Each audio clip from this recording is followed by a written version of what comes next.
नमस्कार, जनता पॉलिटिक्स में आपका स्वागत है। विगत दिवस सुप्रीम कोर्ट ने बाबा रामदेव को कोर्ट में खड़ा करके माफी मांगने को बाध्य किया। भ्रमित करने वाले विज्ञापनों को लेकर रामदेव की कंपनी पतंजलि आयुर्वेद लिमिटेड विवादों में घिरी है। कुछ वक्त पहले पतंजलि द्वारा जारी किए गए विज्ञापनों को लेकर इंडियन मेडिकल एसोसिएशन ने रामदेव की कंपनी पर केस किया था। सुनवाई के दौरान कोर्ट ने बाबा रामदेव को पेश होने का आदेश दिया था, लेकिन रामदेव अदालत में पेश नहीं हुए। सुप्रीम कोर्ट ने नाराजगी जताते हुए आयुष मंत्रालय से पूछा था कि पतंजलि के ऐसे विज्ञापनों पर उसने रोक क्यों नहीं लगाई। बाबा रामदेव की कंपनी पतंजलि द्वारा विज्ञापनों में दावा किया जाता है कि योग से अस्थमा और डायबिटीज की बीमारी को पूरी तरह से ठीक किया जा सकता है। इस पर इंडियन मेडिकल एसोसिएशन को आपत्ति है। इसके पहले आईएमए ने आरोप लगाया था कि पतंजलि ने कोविड-19 के खिलाफ अपनी दवाइयों को लेकर एक कैंपेन चलाया था। इसके बाद सुप्रीम कोर्ट ने पतंजलि को भ्रमित और झूठे विज्ञापन चलाने पर चेतावनी दी थी। इस मामले में बाबा रामदेव के खिलाफ आईपीसी की 3 धाराओं के तहत सोशल मीडिया पर भ्रमित करने वाले विज्ञापन का इस्तेमाल करने पर केस दर्ज किया गया था। पहले न्यायमूर्ति हिमा कोहली और न्यायमूर्ति अहसानुद्दीन अमीनुल्लाह की पीठ ने कंपनी के प्रबंधक बालकृष्ण को नोटिस का जवाब न देने पर आपत्ति जताई।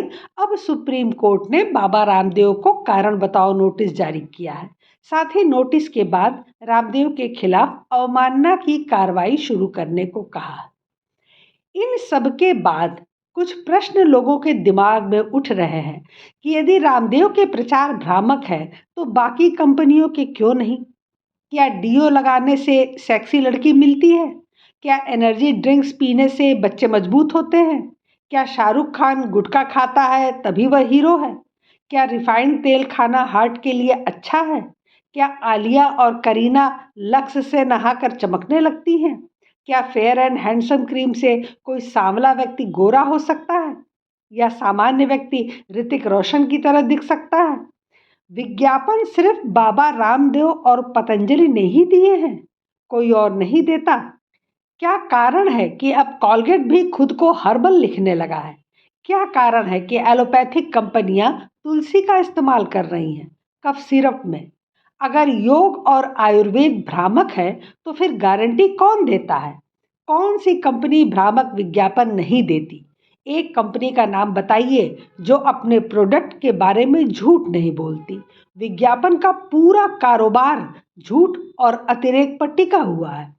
पतंजलि के उत्पादों की क्वालिटी पर सवाल उठाइए, कीमत पर बात कीजिए, वैल्यू फॉर मनी पर उंगली उठाइए, लेकिन यहाँ तो बात ही अलग की जा रही है। यहाँ तो आयुर्वेद की चिकित्सा पद्धति और दावों को सिरे से खारिज किया जा रहा है। बात सिर्फ इतनी है कि एक हिंदू बाबा ने इतना बड़ा बिजनेस कैसे कर लिया। यह बात पच नहीं रही है वामपंथियों और सनातन विरोधियों को। आपने हमदर्द कंपनी का नाम सुना होगा। इसके चेयरमैन और मालिक है अब्दुल मजीद। इन्होंने 2020 में दैनिक जागरण के साथ हुए इंटरव्यू में अपनी कंपनी हमदर्द और यूनानी चिकित्सा पद्धति पर बातचीत के दौरान कहा था कि हम कोविड-19 के प्रकोप से गुजर रहे हैं और जिस तरह से भारत सरकार आयुष पद्धति को बढ़ावा दे रही है, ऐसे समय में यूनानी पद्धति की भूमिका और भी ज़्यादा महत्वपूर्ण और प्रासंगिक हो जाती है। मुझे विश्वास है कि यूनानी मेडिसिन में बहुत सारे ऐसे प्रोडक्ट्स हैं जो हमारी इम्यूनिटी और सेहत पर काम करते हैं। अब हमारे ऊपर है कि हम किस तरह से उपभोक्ता के पास इन प्रोडक्ट्स को ले जाते हैं। साथ ही हमें यह भी सिद्ध करना है कि यूनानी पद्धति वैज्ञानिक रूप से सही मेडिसिन है। यही आज के समय की सबसे बड़ी चुनौती है। तो क्या आप जानते हैं कि यूनानी चिकित्सा पद्धति क्या है? यूनानी चिकित्सा प्रणाली का बुनियादी ज्ञान 980 ईस्वी में फारस में हाकिम इब्न सीना द्वारा एकत्र किया गया था। हाकिम इब्न सीना को अविसेना के नाम से भी जाना जाता था।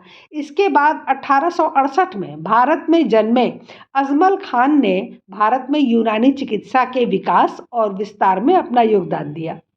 यूनानी चिकित्सा प्रणाली ने ग्रीस देश में जन्म लिया था। यह पद्धति हिप्पोक्रेट्स और उसके अनुयायियों द्वारा चलाई गई थी। वर्तमान भारत, पाकिस्तान, पर्शिया और कुछ अन्य मुस्लिम देशों में इस उपचार प्रणाली का इस्तेमाल किया जा रहा है।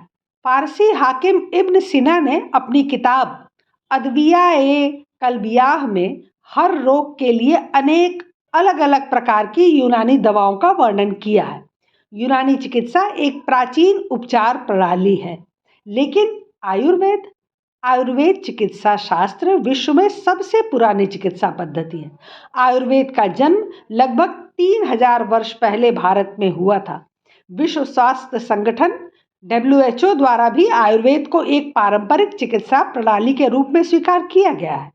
आयुर्वेद चिकित्सा पद्धति की तुलना कभी भी मॉडर्न मेडिकल सिस्टम से नहीं की जा सकती है, क्योंकि इनका शरीर पर काम करने का तरीका एक दूसरे से काफ़ी अलग है।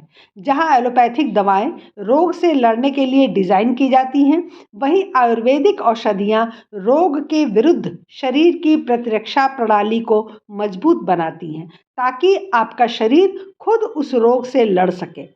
आयुर्वेदिक चिकित्सा के अनुसार शारीरिक व मानसिक रूप से स्वस्थ रहने के लिए शरीर, मन व आत्मा यानी स्वभाव का एक सही संतुलन रखना जरूरी होता है, और जब यह संतुलन बिगड़ जाता है तो हम बीमार पड़ जाते हैं।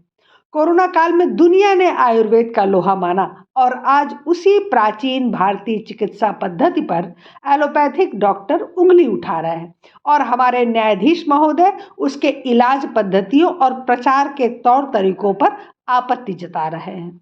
जब मुस्लिमों की संस्था वक्फ लैबोरेटरीज, जो हमदर्द के नाम से कई प्रोडक्ट बनाती है, उसने अपने कुछ दवाओं के बारे में इतने बढ़ा चढ़ा के दावे किए हैं, लेकिन आज तक किसी भी व्यक्ति ने उन दावों पर सवाल नहीं उठाया है। यूनानी चिकित्सा पद्धति, जो कि विदेशी है और एक मजहब विशेष में ही ज़्यादा उपयोग की जाती है, तो उस पर सवाल क्यों नहीं उठाए गए? क्यों भारत की सबसे प्राचीन पद्धति आयुर्वेद पर सवाल उठाया जा रहा है? हमदर्द का एक टॉनिक है सिंकारा। वह कहते हैं कि आप इसे पीते ही एकदम जोश और स्फूर्ति से भर जाएंगे।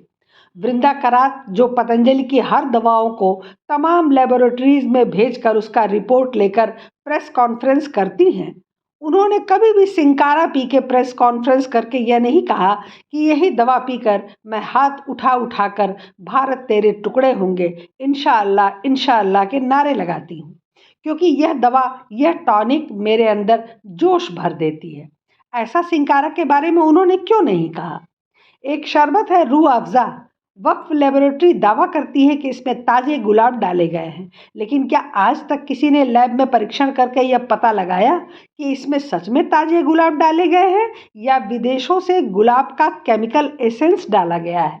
क्योंकि इतनी बड़ी संख्या में ताजे गुलाब तो पूरे भारत में कहीं मौजूद नहीं है। एक सिरप है साफी, जो दावा करता है कि ये खून को पूरी तरह से साफ कर देता है। आज तक सोशल मीडिया पर या कहीं अन्य भी इस तरह का सवाल नहीं उठाया गया कि आखिर इस साफी में ऐसी कौन सी चीज़ है जो ये खून को फिल्टर कर देती है।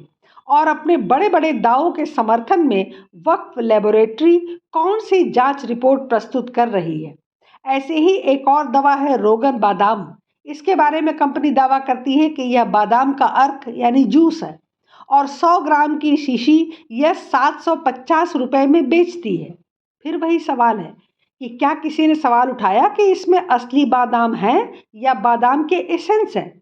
अगर आपको 100 ml बादाम का कंसंट्रेट एसेंस निकालना है, तो उसके लिए कम से कम आपको 5 से 6 किलो बादाम चाहिए, और 5 किलो बादाम की कीमत करीब 2,500 से 3,000 रुपए होगी, और यह कंपनी आपको मात्र 700 रुपए में 100 ml बादाम का एसेंस दे रही है। तो ऐसा कैसे है? निश्चित तौर पे यह एक झूठा प्रचार है। इसी तरह आप हमदर्द के सारे प्रोडक्ट देख लीजिए, सिर्फ बड़े बड़े दावे किए गए हैं, कहीं कोई सच्चाई नहीं है। और आज तक किसी भी व्यक्ति ने हमदर्द के दवाओं के बड़े बड़े दावों पर कोई सवाल नहीं उठाया है। लेकिन अगर पतंजलि कोई उत्पाद लॉन्च करती है, तो पूरा सोशल मीडिया, सारे नेता, सारे सेकुलर चीफ फार्मासिस्ट बनकर ऐसे ज्ञान देते हैं जैसे उनसे बड़ा ज्ञानी इस धरती पर कोई नहीं है। दरअसल बाबा रामदेव का सबसे बड़ा अपराध यह है कि उन्होंने भगवा वस्त्र धारण किया है। सोचिए, बाबा रामदेव खुद एक ऐसे समुदाय से आते हैं जो ब्राह्मण नहीं है, फिर भी यह दिलीप मंडल से लेकर बृंदा करात, सीताराम येचुरी, असुद्दीन ओवैसी सब के सब उन पर इसलिए टूट पड़ते हैं क्योंकि उन्होंने भगवा धारण किया है। पतंजलि तो केवल बहाना है, असली काम तो सनातन पर निशाना लगाना है। हमारे वेद पुराणों और महान ग्रंथों में दिए गए ज्ञान को झुठलाने और नीचा दिखाने का प्रयास है, जबकि आज दुनिया की हर चिकित्सा पद्धति तुलसी, हल्दी, अदरक, नीम जैसे अनेक आयुर्वेदिक औषधियों को अपने प्रोडक्ट में शामिल कर रही है, क्योंकि सच उन्हें भी पता है कि शरीर की प्रतिरोधक क्षमता बढ़ाए बिना किसी रोग का नाश नहीं किया जा सकता। वामपंथियों के इशारों पर नाचते हुए कोर्ट ने पतंजलि को कटघरे में खड़ा किया, लेकिन अब सबका नंबर आने वाला है और देखना है कि कोर्ट बाकी चिकित्सा पद्धतियों पर कितने सवाल उठाती है। फिलहाल आज के लिए बस इतना ही। हमारे चैनल को सब्सक्राइब करें, लाइक करें और शेयर करें। अपने विचार हमें कमेंट बॉक्स में ज़रूर बताएं। धन्यवाद। नमस्कार।